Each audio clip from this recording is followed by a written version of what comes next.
Proyecto Aversión. Durante los años 70 y 80, en un oscuro período de la historia de Sudáfrica, un experimento brutal y perturbador fue llevado a cabo con el pretexto de curar la homosexualidad. Este proyecto, conocido como el Proyecto Aversión, fue ideado por el psiquiatra canadiense Aubrey Levin, quien, en 1969, propuso reprimir la homosexualidad entre los soldados de las Fuerzas de Defensa de Sudáfrica. Bajo su supervisión, se aplicaron métodos inhumanos que incluían la terapia de aversión, la castración química y la terapia de electroshock. La terapia de aversión es una técnica en la que se condiciona al paciente mediante un estímulo negativo mientras se le expone a algo que se supone debería encontrar placentero. El objetivo es que el cerebro asocie esa experiencia placentera con dolor o incomodidad, buscando erradicar el comportamiento no deseado. En este caso, los soldados homosexuales eran los objetivos principales de estas prácticas. Los procedimientos eran despiadados y meticulosamente diseñados para causar dolor físico y psicológico. Los soldados eran llevados a una sala clínica donde les colocaban cables en el brazo izquierdo. Se les presentaba una fotografía de un hombre y se les ordenaba que fantasearan sexualmente con la imagen. Si el soldado mostraba signos de excitación, se le aplicaban descargas eléctricas que iban aumentando en intensidad si persistía en su respuesta. El dolor era tal que los gritos se escuchaban a través de las paredes, y los soldados quedaban marcados no solo físicamente, sino también psicológicamente, experimentando traumas que les acompañarían de por vida. Después de esta tortura inicial, el proceso seguía con una segunda parte. Los médicos mostraban a los soldados una foto de una mujer y les pedían que intentaran excitarse con esa imagen. La intención era reprogramar su cerebro para que asociara la atracción sexual con las mujeres en lugar de con los hombres. Sin embargo, esta táctica rara vez funcionaba y, en la mayoría de los casos, solo provocaba angustia y confusión en los pacientes, que no podían cambiar sus orientaciones sexuales a pesar del dolor. El resultado de estos experimentos fue desastroso y cruel. Los soldados que no lograban superar su homosexualidad eran forzados a someterse a cirugías de cambio de sexo. Estas operaciones, realizadas en hospitales militares, eran rudimentarias y, en muchos casos, incompletas. En lugar de ofrecer una solución o tratamiento adecuado, los médicos practicaban mutilaciones. Alrededor de 900 hombres jóvenes fueron víctimas de estas operaciones mal hechas. La mayoría de ellos no recibió apoyo psicológico, y muchos murieron como consecuencia de las complicaciones médicas que surgieron de estas intervenciones. Aubrey Levin, conocido como el Dr. Shock por sus crueles métodos, operaba sin ningún tipo de remordimiento. Cuando las atrocidades del Proyecto Aversión comenzaron a salir a la luz y las críticas internacionales aumentaron, Levin escapó de Sudáfrica para evitar enfrentar cargos por violación de derechos humanos. Emigró a Canadá, donde consiguió evitar las consecuencias legales de sus acciones durante años. Sin embargo, su historial lo alcanzó eventualmente. En 2013, Levin fue condenado por abusar sexualmente de varios de sus pacientes en Canadá. Pasó solo unos pocos años en prisión antes de ser puesto en libertad, una sentencia que muchos consideran insuficiente, dada la magnitud de los crímenes que había cometido tanto en Sudáfrica como en Canadá. Experimento con elefante Tusko. Tusko fue víctima de un experimento que le causó una muerte dolorosa por la combinación de LSD y otros medicamentos. La ciencia se ha servido desde hace mucho tiempo de los animales para llevar a cabo experimentos científicos. Dos de los casos más recordados son los de la perra Laika y la oveja Dolly, pero quizás ninguno alcanza la magnitud de lo vivido por un elefante asiático de 3 toneladas llamado Tusko. Esta es la triste historia del día en que un médico administró una dosis mortal de LSD a esta criatura. Fue el Dr. Louis Jolion Hodgin West y 2 colegas quienes el 3 de agosto de 1962, en la Universidad de Oklahoma, tuvieron la idea de probar los efectos del LSD, dietilamida del ácido lisérgico, sobre el animal. La intención declarada de West era comprobar si el LSD, que aún no había salido a la calle como droga recreativa, podía inducir en Tusko una condición llamada MUST. El MUST es un período de mayor producción de testosterona y de gran agresividad, que se produce de forma natural en todos los elefantes macho. No se sabe a ciencia cierta por qué West se interesó en ello, aunque se le ha relacionado repetidamente con el programa MKUltra de la CIA, que realizó experimentos con LSD en sujetos involuntarios desde 1953. Lo cierto es que los efectos del LSD en Tusko fueron fatales. Al animal le inyectaron 297 miligramos de la droga, una dosis enorme incluso para un elefante, y más de 30 veces superior a la que podría recibir un humano de 3 toneladas. Al cabo de 5 minutos, Tusko trompeteó, se cayó, defecó y empezó a estremecerse violentamente. Sus pupilas se dilataron, sus piernas se pusieron rígidas, se mordió la lengua y comenzó a respirar con dificultad. 20 minutos más tarde, en un intento de calmarlo, se le inyectó una gran cantidad del antipsicótico Toracine, que probablemente le provocó una caída masiva de la presión arterial y palpitaciones. Al cabo de otra hora, West inyectó a Tusko un tranquilizante, y unos minutos más tarde el elefante murió. Todo el proceso para Tusko duró 1 hora y 40 minutos. Persisten los rumores de que West consumió LSD durante el experimento y la autopsia posterior, y que inyectó anfetaminas a Tusko. Aunque el experimento se cita como prueba de la toxicidad del LSD, lo más probable es que la toracina o la combinación de drogas mataran a Tusko, no el ácido. La autopsia reveló que Tusko murió por asfixia causada por la inflamación de su garganta, lo cual impidió la entrada de aire en sus pulmones. Tusko pertenecía al zoológico de Oklahoma City, por lo tanto, su muerte tuvo una gran repercusión entre el personal de mismo, la prensa y el público. Por otro lado, este acontecimiento causó debates entre la comunidad científica y los defensores de los animales. El jefe del zoológico, Warren Thomas, señaló que habían aprendido que el LSD era letal para los elefantes, añadiendo que podría ser útil para sacrificar elefantes en países donde son un problema. También se cubrió las espaldas afirmando que Tusko era un animal agresivo y peligroso. En 1984, el psicólogo Ronald Siegel repitió el experimento con 2 elefantes, utilizando solo LSD. Ambos sobrevivieron.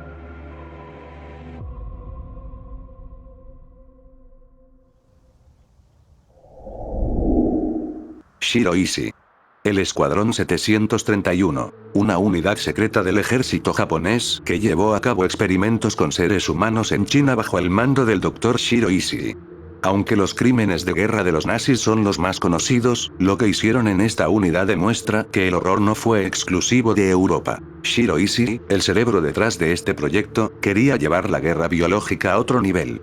Creó un complejo en el norte de China que abarcaba 6 kilómetros cuadrados, con laboratorios, prisiones y fábricas de agentes químicos. Los prisioneros eran llamados Maruta, que significa tronco, un término que deshumanizaba a las víctimas para que los experimentos fueran aún más crueles. Entre 1932 y 1945, el Escuadrón 731 realizó experimentos brutales. A los prisioneros se les inyectaban enfermedades como la peste o la viruela, y se les hacían vivisecciones sin anestesia para ver los efectos en tiempo real. Se probaron armas como granadas y lanzallamas en seres humanos.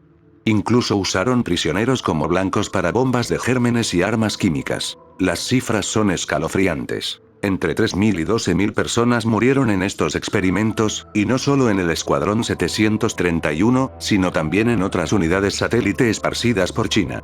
Los aviones japoneses esparcieron bacterias sobre ciudades enteras, causando la muerte de entre 200.000 y 500.000 personas. Lo más impactante es que, al terminar la guerra, Shiroishi y sus cómplices no pagaron por sus crímenes. Estados Unidos hizo un pacto con ellos para obtener información sobre los experimentos a cambio de inmunidad.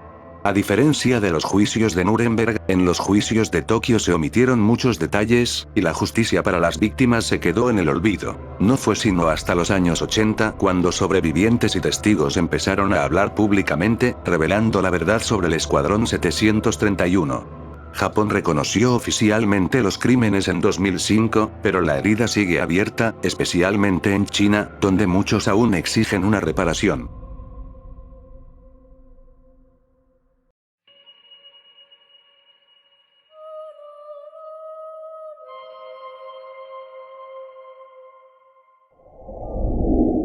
Experimento Tuskegee. Este experimento se desarrolló en la localidad sureña de Tuskegee, Alabama, donde 600 hombres afroamericanos fueron seleccionados como conejillos de indias para un estudio sobre la sífilis, una enfermedad que había causado estragos en la comunidad afroamericana, pero que para esos años no contaba con tratamientos efectivos. La siniestra premisa del estudio fue simple: observar la progresión de la sífilis desde sus primeras etapas hasta la muerte de los participantes, todo bajo el falso pretexto de proporcionar atención médica. La mentira fue tan cruel, que se les decía a los enfermos que tenían mala sangre, un término vago que ocultaba la verdad sobre su condición y que deshumanizaba su sufrimiento. A cambio de su participación, se les ofreció comida, alojamiento y un seguro de deceso, un soborno que encubría la verdadera naturaleza del experimento. Los investigadores, liderados por el Dr. Taliaferro Clark y más tarde el Dr. Oliver Wenger, carecían de ética y compasión. Mientras que algunos científicos contemporáneos ya reconocían la urgencia de tratar a los pacientes con sífilis, estos hombres optaron por seguir adelante, convencidos de que el conocimiento adquirido era más valioso que las vidas que estaban destruyendo. Wenger incluso llegó a felicitarse en cartas por su habilidad para engañar a sus cobayas, refiriéndose a ellos con términos racistas y despectivos. El momento crítico se produce en 1947, cuando la penicilina se convierte en el tratamiento estándar para la sífilis. Sin embargo, los responsables del experimento decidieron continuar con su cruel estudio, negándose a proporcionar este tratamiento vital a los participantes. Esta decisión dejó a cientos de hombres, ya gravemente afectados por la enfermedad, sumidos en un sufrimiento indescriptible, luchando contra los efectos devastadores de la sífilis sin la esperanza de alivio. Los efectos de esta enfermedad eran brutales. Los hombres sufrían de ulceraciones, dolor extremo, y en muchos casos, la locura. La sífilis no solo atacaba su salud física, sino que también erosionaba su dignidad y sus relaciones, dejando a familias destrozadas. Al final del estudio, 28 hombres se fueron al otro mundo directamente por la sífilis, mientras que otros 100 sucumbieron a complicaciones relacionadas. Además, 40 mujeres resultaron infectadas y 19 niños nacieron con la enfermedad, perpetuando el ciclo de sufrimiento. La situación se tornó aún más grotesca, cuando durante la Segunda Guerra Mundial, muchos de los participantes fueron reclutados y enviados a luchar, sin que se les permitiera recibir tratamiento. Fue solo a partir de 1972, cuando la prensa comenzó a informar sobre este horror, que el experimento fue finalmente clausurado, pero para entonces solo quedaban 74 de los participantes originales. En 1997, el entonces presidente Bill Clinton se disculpó públicamente por los crímenes cometidos contra estos hombres, diciendo: "Lo que hizo el gobierno fue vergonzoso y lo siento". Sin embargo, esas palabras no pueden borrar el daño infligido. Las secuelas del experimento Tuskegee se extienden a lo largo del tiempo, generando desconfianza en la comunidad afroamericana hacia el sistema médico y perpetuando un legado de sufrimiento y traición.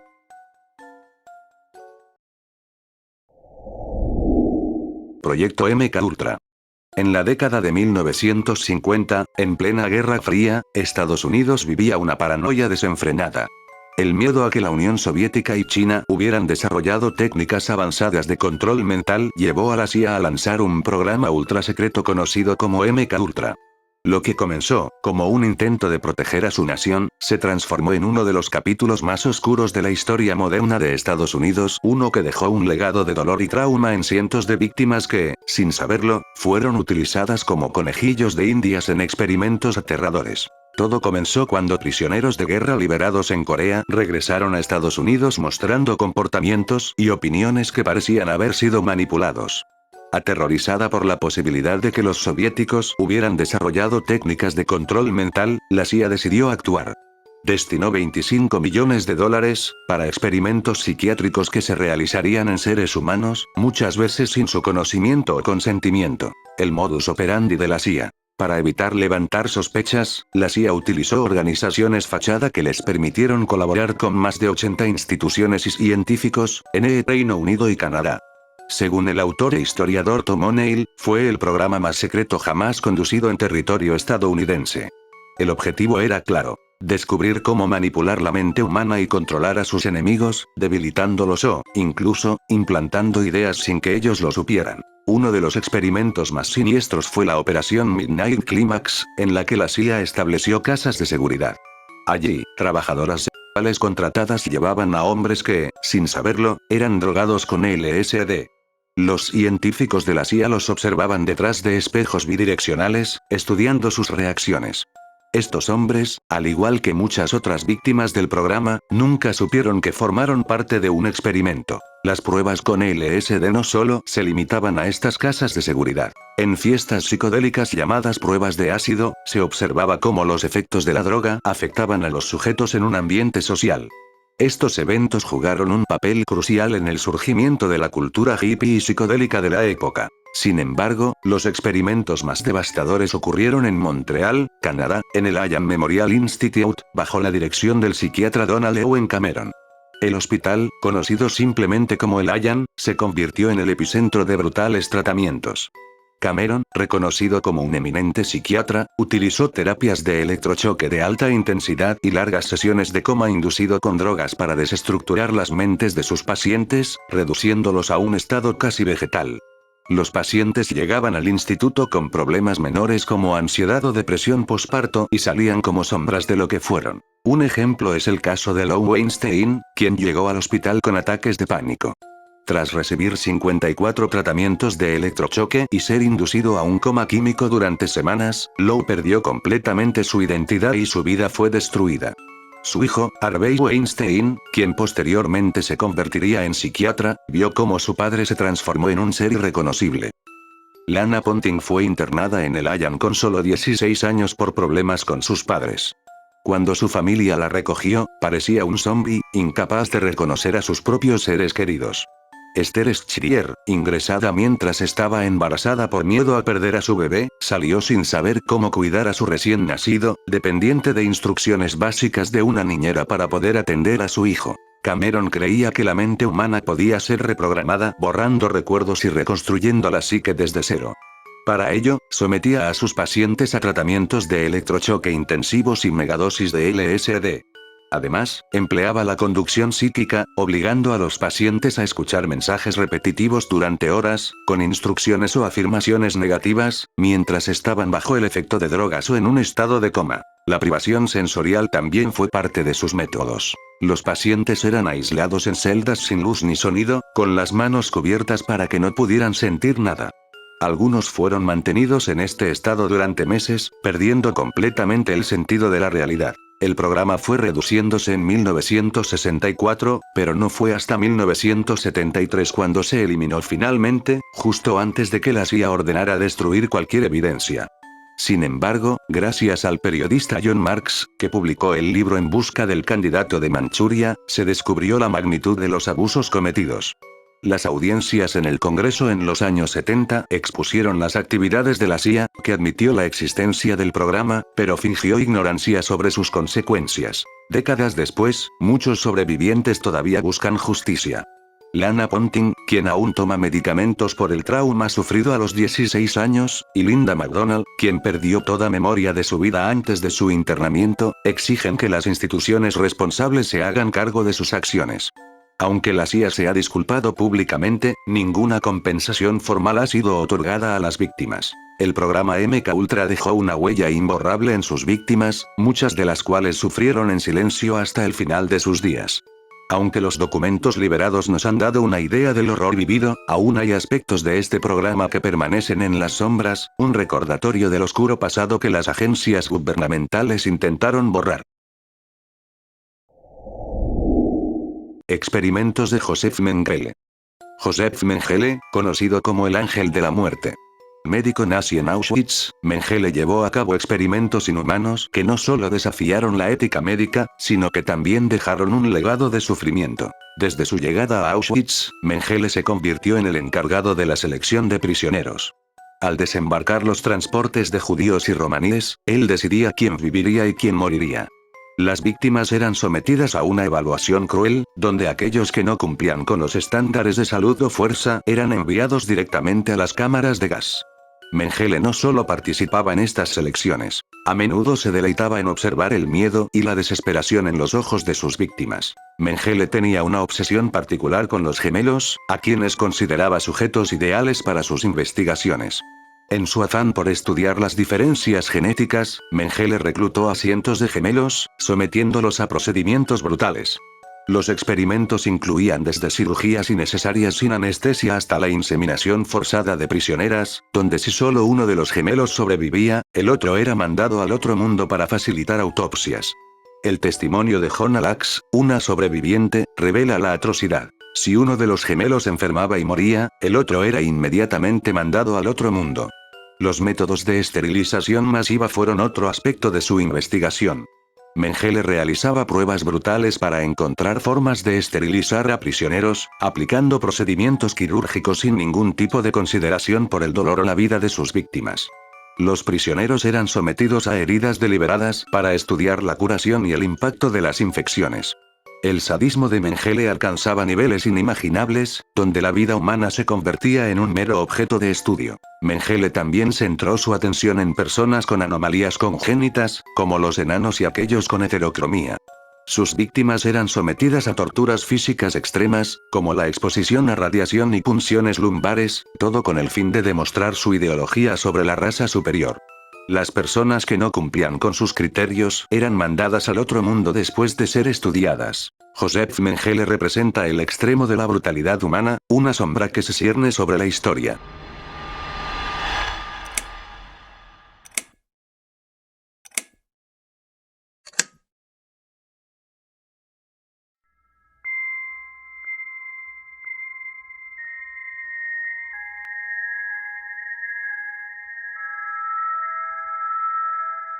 Experimentos de la cárcel Stanford. Es uno de los estudios psicológicos más impactantes y polémicos de la historia. Realizado en 1971 en la prestigiosa Universidad de Stanford, este experimento tenía como objetivo explorar cómo las personas reaccionan a la autoridad y al poder en un entorno controlado, pero pronto se convirtió en un ejemplo de cómo la crueldad puede surgir incluso en las personas más ordinarias. Para entender el experimento de Stanford, debemos remontarnos a una década antes, cuando el psicólogo Stanley Milgram de Yale llevó a cabo un estudio sobre la obediencia a la autoridad, inspirado en los juicios de Nuremberg tras la Segunda Guerra Mundial. Milgram demostró que las personas podían ser persuadidas para infligir daño a otros simplemente siguiendo órdenes. A partir de estos resultados, Philip Zimbardo, un psicólogo social de la Universidad de Stanford, decidió llevar la investigación un paso más allá. Zimbardo se preguntó si el entorno y la autoridad podían transformar a personas aparentemente buenas en seres crueles y sádicos. En 1971, Zimbardo reclutó a 24 estudiantes universitarios a través de un anuncio, ofreciéndoles $15 diarios para participar en un experimento que simularía una prisión durante 2 semanas. Los estudiantes fueron asignados al azar como guardias o prisioneros, y el sótano del Departamento de Psicología de Stanford fue transformado en una prisión falsa. El experimento comenzó de forma impactante, con policías reales arrestando a los prisioneros en sus hogares, llevándolos esposados a la comisaría y luego al sótano de Stanford, donde fueron despojados de sus ropas, desinfectados y sometidos a procedimientos humillantes para reforzar su nuevo estatus como reclusos. Apenas comenzó el experimento, los guardias empezaron a comportarse de manera abusiva. Si bien Zimbardo les había instruido que no debían dañar físicamente a los prisioneros, los guardias utilizaron tácticas de humillación y abuso psicológico. Los prisioneros eran identificados solo por números, obligados a realizar flexiones, desnudados, y sometidos a castigos que incluían confinamiento en solitario y privación de sueño. Incluso, los obligaban a usar bolsas de papel en la cabeza y a hacer sus necesidades en baldes. La brutalidad escaló rápidamente, a pesar de que el experimento estaba en su segundo día. Los prisioneros comenzaron a mostrar signos de angustia emocional y física, mientras que los guardias, incentivados por la falta de restricciones, se volvieron cada vez más sádicos. Dave Schleman, uno de los guardias, admitió en entrevistas posteriores que decidió asumir el papel de un guardia cruel como si fuera un juego de actuación. El experimento de la prisión de Stanford, que se suponía duraría 2 semanas, tuvo que ser suspendido al 6º día debido a la intensidad del abuso y el deterioro mental de los prisioneros. Uno de ellos sufrió un colapso nervioso y muchos otros mostraron signos de trauma severo. Zimbardo, quien actuó como el superintendente de la prisión, tardó en detener el experimento, lo que generó críticas y cuestionamientos éticos. Aunque Zimbardo concluyó que el entorno y las circunstancias pueden influir en el comportamiento humano, llevando a personas comunes a actuar de forma perversa, su papel en el estudio ha sido fuertemente criticado. Se le acusa de alentar las conductas abusivas de los guardias y de no intervenir a tiempo para proteger a los prisioneros. Robert White y los monos. En Cleveland, una fría noche de 1971, se llevó a cabo un experimento que parecía salido de una novela gótica. Aunque no se trató de un científico loco inspirado en Frankenstein, la visión de la sutura en zigzag alrededor del cuello de un macaco rhesus podría llevarte a pensar en la famosa obra de Mary Shelley. El responsable fue el Dr. Robert White, quien logró trasplantar la cabeza de un macaco al cuerpo de otro macaco sin cabeza. Tras horas de minucioso trabajo, el equipo comprobó que la cabeza trasplantada reaccionaba, respiraba y recibía sangre, aunque el animal estaba paralizado del cuello hacia abajo. Este éxito, aunque macabro y controversial, llevó a preguntarse sobre el propósito de un experimento tan extremo. En plena Guerra Fría, la competencia entre los bloques era feroz, no solo en lo armamentístico, sino también en lo científico. White, inspirado por experimentos soviéticos como el del Dr. Vladimir Demikov en 1958, buscaba salvar vidas en situaciones extremas, como heridos con amputaciones graves pero con cerebros intactos. White ya había experimentado uniendo cerebros de monos a máquinas que los mantenían vivos, y al medir su actividad, comprobó que estos cerebros pensaban, aunque el contenido de sus pensamientos seguía siendo un misterio. La clave para sus experimentos era enfriar el cerebro para prolongar su supervivencia sin oxígeno, una técnica que había aprendido en la universidad al estudiar casos de personas revividas tras hipotermia. El experimento culminó con el trasplante exitoso del macaco, pero White no se detuvo allí. Su objetivo final era realizar la operación en humanos. En 1999, Craig Betovich, un ingeniero tetrapléjico, se ofreció como voluntario. White, aunque ya retirado, aceptó el desafío y planeó trasplantar la cabeza de Betovich a un cuerpo donado, pero las autoridades médicas estadounidenses no lo permitieron. En una entrevista de 1999, White afirmó que la ciencia podría hacer realidad lo que antes parecía ciencia ficción, como en la leyenda de Frankenstein. Aunque su predicción no se ha cumplido y sigue siendo un tema de debate ético, Robert White fue, sin duda, el científico que más cerca estuvo de hacer realidad el trasplante de cabezas humanas. El experimento monstruo. En la búsqueda de reconocimiento científico, algunos investigadores han pasado por alto la ética, enfocándose solo en obtener resultados. Tal fue el caso del Monster Study, un experimento llevado a cabo en la década de 1940 por el Dr. Wendell Johnson, un psicólogo estadounidense destacado, cuyo trabajo dejó daños duraderos en varios huérfanos. Johnson, quien de niño lidió con la tartamudez, creía que esta no era necesariamente fisiológica, como se aceptaba en aquel entonces, sino psicológica. Para probar su teoría, ideó un experimento con la ayuda de su estudiante de posgrado, Mary Tudor, utilizando a 22 huérfanos de un orfanato en Davenport, Iowa. Dividieron a los niños en dos grupos, uno compuesto por aquellos con dificultades en el habla y otro de niños sin problemas de habla.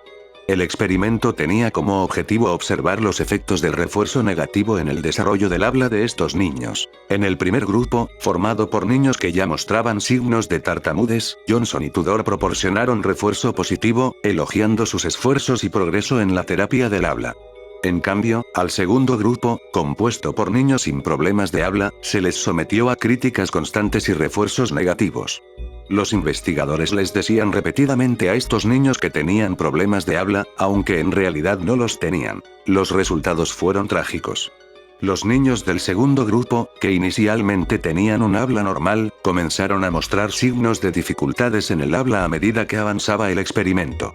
Algunos desarrollaron una ansiedad severa, negándose a hablar en clase, mientras que otros presentaron tics físicos o comenzaron a tartamudear, condiciones que persistieron mucho tiempo después de que terminó el experimento. Este estudio de 5 meses se llevó a cabo de enero a mayo de 1939, y aunque el objetivo de Johnson era demostrar que los factores psicológicos podían inducir problemas del habla, no previó el impacto irreversible que sus acciones tendrían en las vidas de estos niños. El estudio permaneció oculto durante años, probablemente porque Johnson era consciente de la controversia que generaría en la comunidad científica.